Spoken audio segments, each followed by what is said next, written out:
Bago tayo magsimula, gusto ko munang i-shoutout yung mga kapwa business owners natin na meron ngang mga printing shop na talagang matindi yung nadama nila or matindi yung na-experience nila netong nagdaang araw dahil nga dito kay Bagyong Karina. At gusto ko lang sabihin sa inyo na tuloy-tuloy lang sa hamon ng buhay at alam ko naman na makakaahon din kayo dyan sa mga na-experience nyo dyan, makakabawi din kayo. Salamat nga din pala sa mga subscribers natin na walang sawang nanonood dito sa channel natin, Site TV Print and Cut. Road to 7,000 subscribers na nga pala tayo. At simulan na natin yung content natin ngayong araw na to.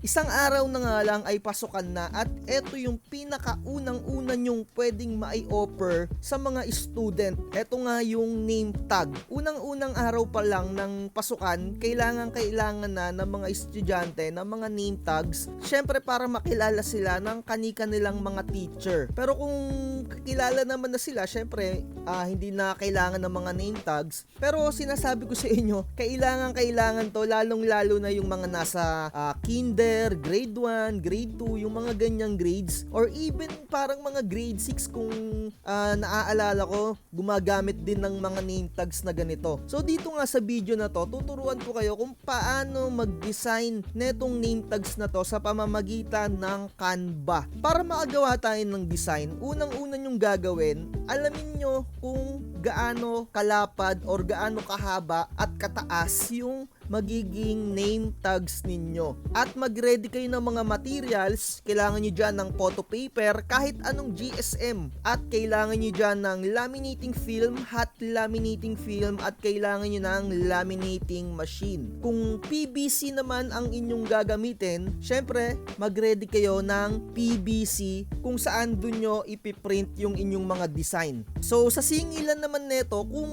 hot laminating ang gagamitin ninyo, na which is kung ano yung ipoprovide ko na size, ang singilan ko sa ganito ay 50 pesos. As is lang siya. Pinrint ko lang siya sa photo paper, nilaminate ko siya sa hot laminating film na merong 250 GSM, ang singil ko doon 50. Pero kung sa PVC ID, pwede kayong magsingil ng 120 to 150 or 100 pesos sa mga ganitong design. Nasa sa inyo na yan kung paano kayo magma-marks up. Pero ako ganun yung singil ko, 100, 120, 150. At kapag yun nga yung hot laminating lang, 50 pesos. So yung gagawin nating design na ituturo ko sa inyo ay yung sukat niya. Click nyo lang tong create design, custom size. Yung haba niya or yung lapad niya 6 inches, yung height niya 2.5, yung units kailangan naka-inches na siya. So nasa sa inyo kung hahabaan nyo pa, tataasan nyo pa, it's up to you. Pero sundan nyo na lang ako kung paano ako mag-design, nasa sa inyo kung gagayahin nyo to. Create nyo lang tong design na to. Once na meron na kayong canvas or kung saan kayo magdi-design, na eto nga yung size natin, 6 inches by 2.5, aalamin nyo kay client kung anong design yung gusto niya or kung anong tema. So meron na akong mga nagawa dito sa mga customers ko.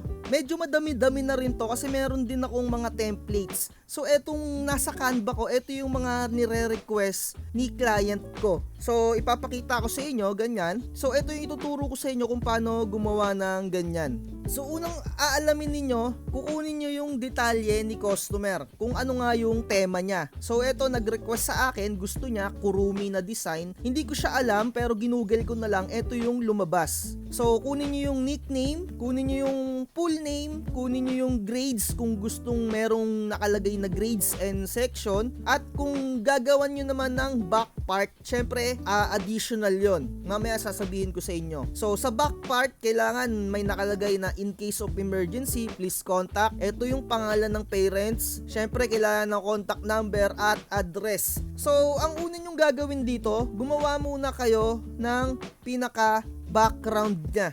So ulitin lang natin tong nagawa ko na dito. Para naman sa mga background, ang ginagawa ko dyan, nagda-download ako ng mga pastel color. Nasa sa inyo kung anong kulay yung gusto nyong gamitin. Pero sa akin yung mga ganito, violet pastel, pink pastel, green pastel. Syempre iaakma ninyo dun sa pinaka gustong karakter. Halimbawa, eto nga medyo makulay violet siya. So ida-download ko dito, violet pastel. Pili lang ako dito, eto or eto. So halimbawa, eto na lang. Eto yung magiging magiging background natin sa kanya. Set image as background. Kung medyo natatapangan kayo sa pinakakulay niya or kung talagang sobrang tingkad, pwede nyong baguhin or nipisan yung transparency niya. Ayan, para medyo hindi siya ganun katapang. So, next natin na gagawin ay gagawa tayo ng kulay white na part. Pero nasa sa inyo kung lalagyan nyo ng ganyan. Pero may mga customer ako na ayaw ng ganyan. Yung merong kulay puti. Gusto nila plain lang na ganito. Background at yung nickname at yung apelido lang. Pero ito na ituturo ko sa inyo yung mas kumpleto. Download lang kayo dito ng rectangle or i-type nyo nga dito sa gilid, rectangle. Tapos kunin nyo yung merong round yung pinaka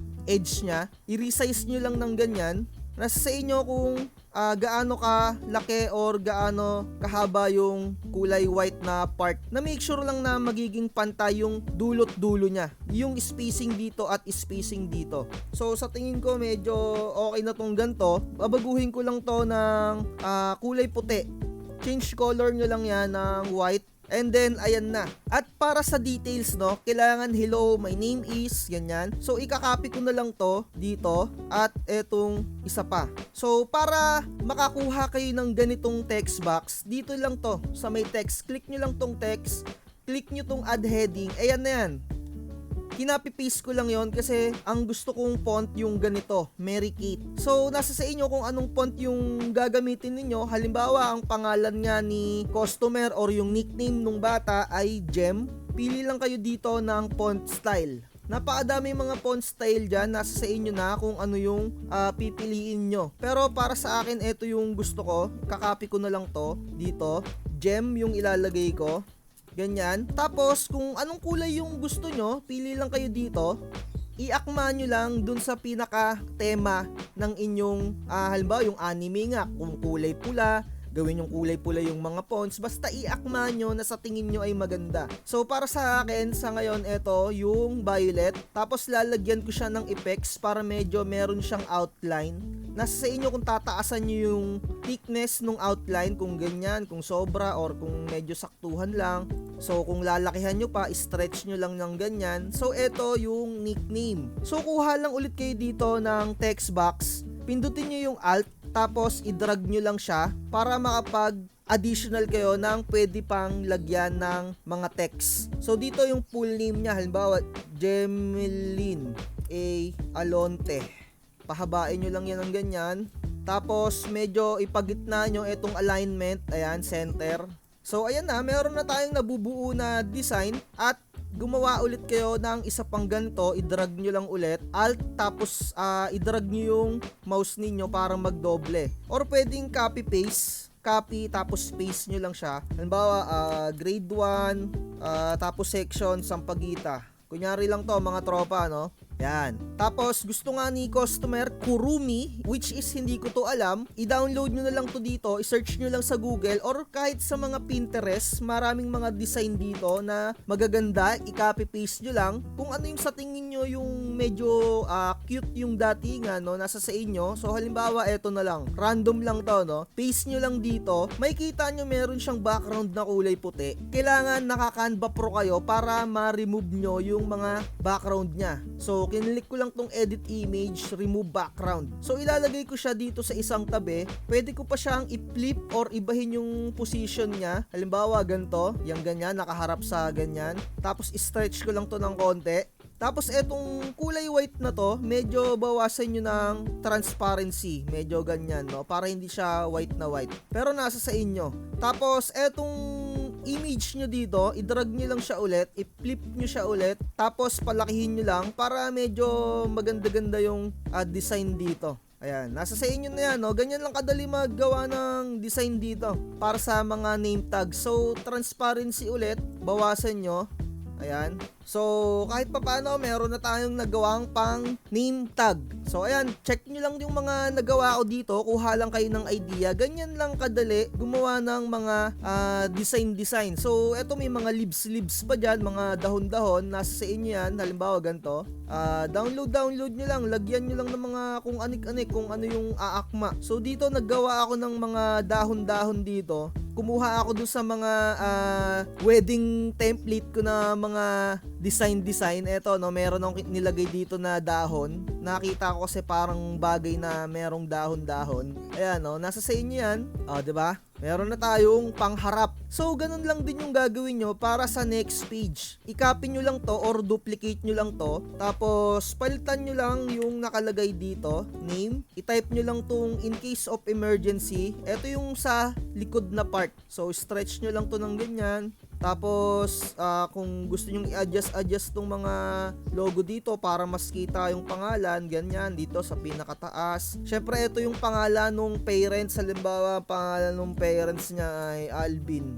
Ano pangalan niyan? Alonte. So, kung medyo malaki yung pangalan, medyo liitan nyo na lang. Tapos, bring forward para nasa pinakataas siya. Medyo liitan nyo kung sobrang laki. Pwede nyong palitan din yung kanyang effects, yung kanyang outline. Pwede nyo siyang gawing kulay white or kung ano man yung inyong desire para mas kitang kita. So, ang nilagay ko, gray. Syempre, wag nyong kalimutan yung contact number. Halimbawa, ganyan, random lang. Tapos, syempre, yung address. Lagyan nyo lang ng address yan kung anong address. Halimbawa, 231 Kalye Pogi, Nabotas. Kunyari lang nga mga tropa, no? So, ayan, meron na tayong name tag design. Ganyan lang kadali, no? Kuha lang kayo ng mga idea dito. So, ganun lang yung ginawa ko, no? Kumuha ako ng image, kinapi ko lang, tapos dito sa part na to, binaliktad ko lang ulit siya, tapos transparency, medyo ninipisan ko. Ini-stretch ko lang siya ng ganyan. Ayan, paulit-ulit lang yung ginagawa kong mga design. So sana nakatulong itong video ko kung paano gumawa ng name tags design at kagaya nga ng sinabi ko kapag ka solo lang, etong print lang ay harap lang, 50 pesos ang singil ko. Pero kapag ka back to back, merong print sa likod, ginagawa ko dyan 65. Pero kung PVC tapos back to back, singil ko dyan 120 or 150. So mas mura kung naka laminating film lang dahil 50 or 65 pesos. Kung PVC naman, 100, 120, or 150. So, ayun, sana nakatulong itong video natin kung paano mag-design. Napakadali lang mag-design ng mga ganito, mga tropa. Medyo palawakin nyo lang yung mga imahinasyon nyo. Ako nga masasabi ko sa sarili ko, hindi ako ganun talaga agalingan mag-design eh. Tamang trip lang ako dito. Pero sa pagtitrip natin na ganito, no, kahit pa paano, meron tayong mga income dito. No? So, dito na natin tatapusin yung content natin para hindi masyado humaba. Pwede nyo pang i-package etong name tag sa paggawa din ng mga subject sticker para sa mga notebooks at yung mga tags para sa mga bags din. So, kagaya ng sinabi ko, gumawa lang kayo ng customized size dito sa Canva. So, ayun lang. Like, share, and subscribe. Kung may mga tanong pa kayo, comment down below. Susubukan natin sagutin yan isa-isa. So, message lang kayo sa aking Facebook page kung meron kayong mga kailangan dyan. At syempre, kahit papano, give and take lang din tayo. Syempre, kahit papano, kung nakatulong ako sa inyo, huwag nyo namang kalimutan magbigay ng tip. De, joke lang, no? Pero minsan i-considerate nyo rin yung ganyan, no? Pero sapat na rin sa akin yung pag-subscribe nyo dyan at pag-stay sa akin sa panonood dito sa channel natin. Like, share, and subscribe. Bye-bye. Huwag magpapauto. Bakit ang gahaman mo? Gusto mo sa'yo lahat na nakikita. Napakadorobo mo. Sa lahat ng kwento ikaw ang bida.